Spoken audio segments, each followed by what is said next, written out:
ಶಾಶ್ವತವಾಗಿ ಅವ್ರ ಹೆಸರು ಉಳಿಬೇಕಲ್ಲ. ಯಾಕಂದರೆ ಭಾಳ ಜನ ಯುವಕರು ಮರಿತಾ ಇದ್ದಾರೆ. ಅದಕ್ಕೋಸ್ಕರ ನಿನ್ನ ಪ್ರಶ್ನೆಗೆ ಉತ್ತರನೂ ಹೇಳ್ಬಿಡ್ತೀನಿ.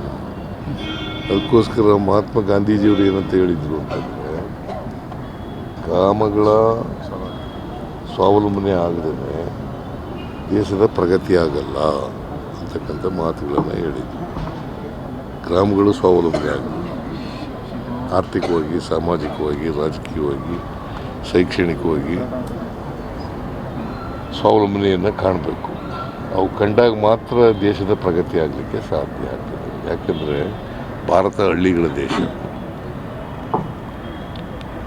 ಮಹಾತ್ಮ ಗಾಂಧೀಜಿಯವರು ಹೇಳಿದಂಥ ಕಾಲದಲ್ಲಿ ಸುಮಾರು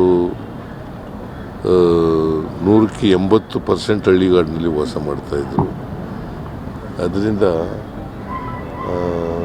ಆ ಮಾತನ್ನು ಹೇಳಿದ್ರು, ಹಳ್ಳಿಗಳು ಉದ್ಧಾರ ಆಗದೇನೆ ದೇಶ ಉದ್ಧಾರ ಆಗಲ್ಲ. ಅಂದರೆ ಅದನ್ನು ನೆನೆಸ್ಕೊಂಡು ನಾವು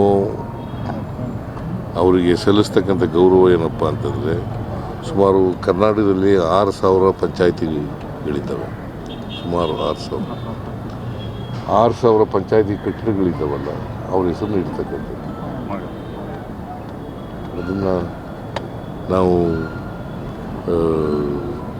ತೀರ್ಮಾನ ಮಾಡಿ ಗ್ರಾಮ ಸ್ವರಾಜ್ಯ ಕಲ್ಪನೆ, ಗ್ರಾಮ ಸ್ವರಾಜ್